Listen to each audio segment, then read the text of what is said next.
काली के महाकाली के परमेश्वरी सर्वानंद करी देवी नारायणी नमस्तुते। काली महाकाली काली के परमेश्वरी सर्वानंद करी देवी नारायणी नमस्तुते। आप सभी को आषाढ़ गुप्त नवरात्रि की बहुत बहुत शुभकामनाएं। माता काली का आशीर्वाद आप सभी पर सदा सर्वदा बनी रहे। आज गुप्त नवरात्रि का पहला दिन है। गुप्त नवरात्रि में 10 महाविद्याओं की पूजा की जाती है। 10 महाविद्याओं में माँ काली की पूजा पहले दिन करने का विधान है। गुप्त नवरात्रि में कलश की स्थापना कैसे की जाती है, या करनी चाहिए या नहीं करनी चाहिए, साथ ही पहले दिन की पूजा में कौन कौन सी खास बातों का ध्यान रखा जाता है, इस वीडियो के लास्ट में यह सब आज आप जानने वाले हैं। गुप्त नवरात्रि के पहले दिन माँ दुर्गा के शैली पुत्री रूप के साथ महाविद्याओं में से एक महाविद्या माँ काली की पूजा भी की जाती है। नवरात्रि में 10 महाविद्याओं की पूजा बिल्कुल गुप्त रहकर ही की जाती है। जो भक्त उपवास रखते हैं उनके उपवास का भी पता किसी को भी नहीं चलना चाहिए। और कहा जाता है कि गुप्त नवरात्रि में जितना ज़्यादा आप अपनी पूजा को गुप्त रखेंगे, पूजन सामग्री को गुप्त रखेंगे, उतना ही आपके द्वारा की गई पूजा का व्रत का पूर्ण फल प्राप्त होता है। पौराणिक कथा के अनुसार एक बार दारुक नामक के असुर ने ब्रह्मा जी को प्रसन्न किया। उनके द्वारा दिए गए वरदान से वह देवों और ब्राह्मणों को प्रलय की अग्नि के समान दुख देने लगा। उसने सभी धार्मिक अनुष्ठान बंद करा दिए और स्वर्ग लोक में अपना राज स्थापित कर लिया। सभी देवता ब्राह्मण और विष्णु के धाम जा पहुँचे। ब्रह्मा जी ने बताया कि वह दुष्ट केवल एक स्त्री के द्वारा ही मारा जा सकता है। दुष्ट केवल स्त्री के द्वारा ही मारा जा सकेगा। तब ब्रह्मा जी विष्णु हित सभी देवगण स्त्री का रूप धरकर दुष्ट दारुक से लड़ने पहुंच गए, परंतु वह दैत्य अत्यंत बलशाली था। उसने सभी को परास्त कर वहां से भगा दिया। इस प्रकार पराजित हुए सभी देवगण भगवान शिव के धाम कैलाश पर जा पहुँचे और भगवान शिव को उन्होंने दैत्य दारुक के विषय में बताया। भगवान शिव ने उनकी बातें सुनी और बातें सुनकर माता पार्वती की तरफ देखा और कहने लगे, हे कल्याणी, जगत के हित के लिए और दुष्ट दारुक के लिए वध के लिए मैं तुमसे प्रार्थना करता हूँ। भगवान शिव के ऐसे वचन सुनकर माँ पार्वती मुस्कुराने लगी और तब उन्होंने अपने एक अंश को भगवान शिव में प्रवेश कराया, जिससे माँ भगवती की माया से इंद्र आदि देवता और ब्रह्मा जी भी नहीं देख पाए। उन्होंने देवी को शिव के पास बैठे हुए देखा। माँ भगवती का वह अंश भगवान शिव के शरीर में प्रवेश कर उनके कंठ में स्थित विष से अपना आकार धारण करने लगा। विष के प्रभाव से वह काले रंग में परिवर्तित हो गया। भगवान शिव ने उस अंश को अपने अंदर महसूस कर अपना तीसरी नेत्र खोल दिया। तब उनके नेत्र से भयंकर विकराल रूप धारण कर काले रंग वाली माँ काली प्रकट हुई। माँ काली के ललाट में तीसरा नेत्र और चंद्र रेखा थी।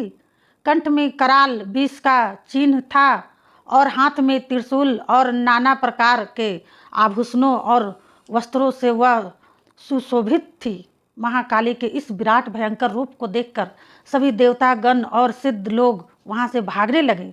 माँ काली की एक केवल हुंकार मात्र से ही दारुक सहित सभी राक्षस सेना जलकर भस्म हो गई। इस प्रकार माँ के क्रोध की ज्वाला से संपूर्ण लोक जलने लगा। उनके क्रोध से संसार को जलते देख भगवान शिव ने एक बालक का रूप धारण किया। भगवान शिव शमशान में जा पहुँचे और वहाँ लेटकर रोने लगे। माँ काली ने जब उस शिव रूपी बालक को देखा तो वह उसके रूप से मोहित हो गई। वत्सल भाव से उन्होंने शिव को अपने हृदय से लगा लिया और अपने स्तनों से उन्हें दूध पिलाने लगी। तब भगवान शिव ने दूध के साथ ही उनके क्रोध को भी पान कर लिया। उनके उस क्रोध से 8 मूर्ति प्रकट हुई जो कि क्षेत्रपाल कहलाई। भगवान शिव द्वारा माँ काली का क्रोध पी लिए जाने के कारण वह मूर्छित हो गई। तब देवी को होश में लाने के लिए भगवान शिव ने शिव तांडव किया और होश में आने पर जब माँ काली ने शिव को नृत्य करते देखा तो वह भी नाचने लगी, जिस कारण उन्हें योगिनी के नाम से पुकारे जाने लगा। माँ दुर्गा की 10 विद्याओं में माँ काली को प्रथम विद्या के रूप में पूजा जाता है। महाकाली का रूप भले ही भयानक हो, भक्तों को डराने वाला हो, लेकिन महाकाली अपने भक्तों की सदा ही रक्षा करती है। जो भक्त निस्वार्थ भाव से इनकी पूजा करता है और श्रद्धा और विश्वास के साथ गुप्त नवरात्रि में उपवास रखता है, माँ काली की कृपा ऐसे भक्तों को और सदा इनके परिवारों को प्राप्त होता है। माँ काली का स्वभाव बहुत ही जल्द रुष्ट और बहुत ही जल्दी प्रसन्न होने वाला है। गुप्त नवरात्रि के पहले दिन माँ काली की पूजा करने के लिए माँ काली को गुड़ का भोग अर्पित किया जाता है। गुड़ का भोग अर्पित किया जाता है और माँ काली को लाल रंग का फूल अर्पित किया जाता है। अगर आप नियम से हर दिन अलग अलग भोग ना लगा पाए तो केवल लौंग का जोड़ा और बतासे माँ को अर्पित कर सकते हैं। इससे भी माँ खुशी खुशी स्वीकार कर लेती है। माँ काली की पूजा का मंत्र है ओम रिंग रिंग क्लिंग। इस मंत्र का जाप आप यथासंभव कर सकते हैं। गुप्त नवरात्रि के दिन दूसरे दिन माँ द्वारा की पूजा की जाती है।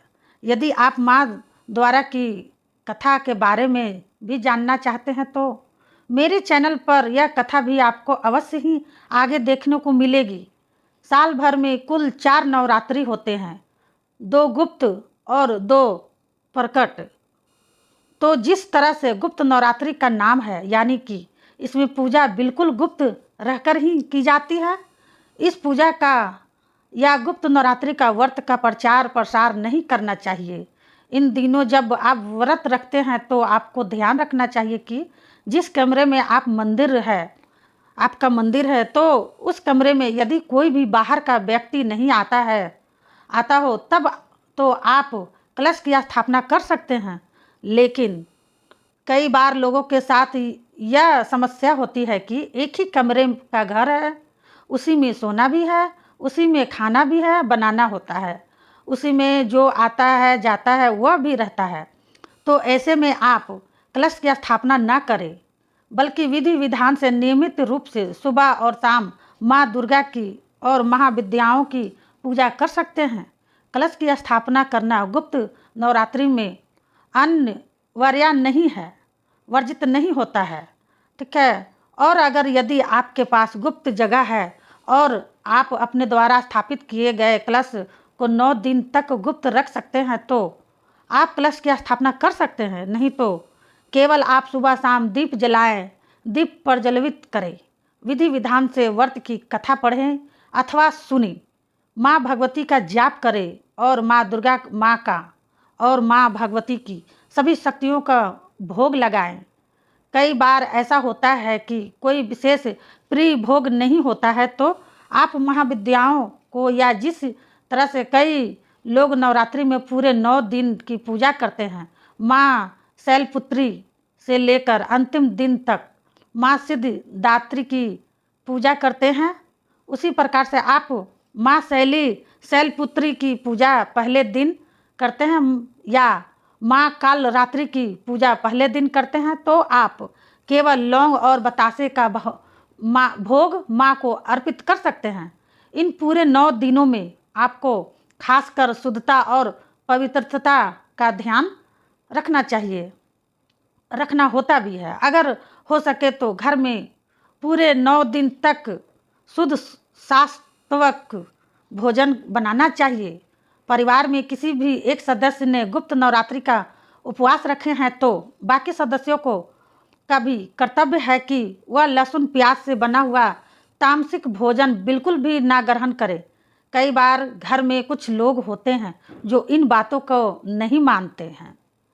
इन दिनों में लहसुन प्याज या मांसाहार का सेवन कर लेते हैं और आप इन सब से छुटकारा पाना चाहते हैं तो ऐसे में जिसने भी व्रत रखा है वह माता रानी से मन ही मन प्रार्थना करे कि अपने परिवार के सदस्यों को माँ भगवती सद्बुद्धि प्रदान करे, और फिर आप अकेले ही इन नियमों का पालन कर सकते हैं। घर में कोई भी अशुद्ध वस्तु ना आए, इस बात का आप ध्यान रखें। नवरात्रि के अंतिम दिन कन्या पूजन प्रकट रूप से नहीं किया जाता है, तो यह आगे आने वाली वीडियो में आपको ज़रूर पता लग जाएगा।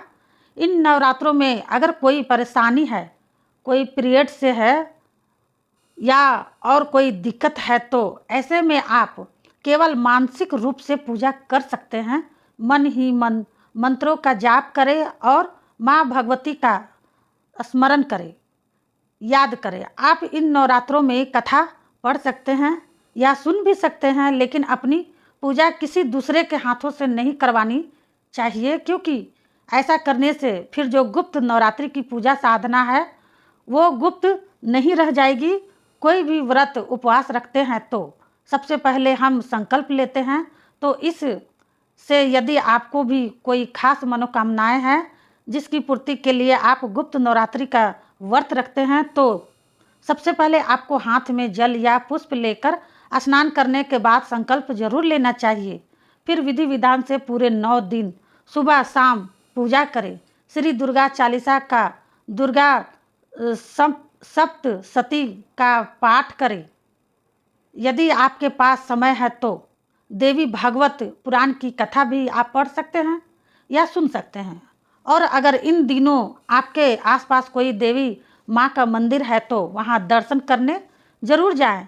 वहाँ धूप दीप जलाएं और आप गुप्त रूप से छोटी छोटी कन्याओं को उनकी पसंद का सामान, खेल खिलौने, उनकी पढ़ाई से संबंधित चीज़ें उन्हें दान में दे सकते हैं। व्रत बिल्कुल वैसे ही रखने होते हैं जैसे हम बाकी नवरात्रों में रखते हैं, यानी कि फलाहार करके हम यह व्रत रख सकते हैं। पहले दिन आप यह भी संकल्प लें कि आप फलाहार किस प्रकार का करना चाहते हैं, क्योंकि कुछ लोग सेंधा नमक का फलाहार करते हैं तो वहीं कुछ लोग केवल फलाहार ही करते हैं। तो इस तरह से जैसी आपकी शारीरिक सामर्थ्य हो, शक्ति जितनी हो, उसी प्रकार से आप व्रत रखें। यदि आप उपवास नहीं भी रख पाते हैं तो सुबह और शाम पूरे विधि विधान से पूजा करें। माता रानी के चरणों में विश्वास रखते हुए, श्रद्धा रखते हुए पूजा करें। उम्मीद है भक्तों आपको वीडियो अच्छी लगी होगी। भक्तों अच्छी लगी हो तो कमेंट कीजिए। कमेंट में आप हमसे पूछ सकते हैं कि आगे आप लोग को क्या करना है, आप पूछ सकते हैं। तो मिलती हूँ अगली वीडियो में, तब तक के लिए जय माता काली, जय माता दुर्गा, हर हर महादेव।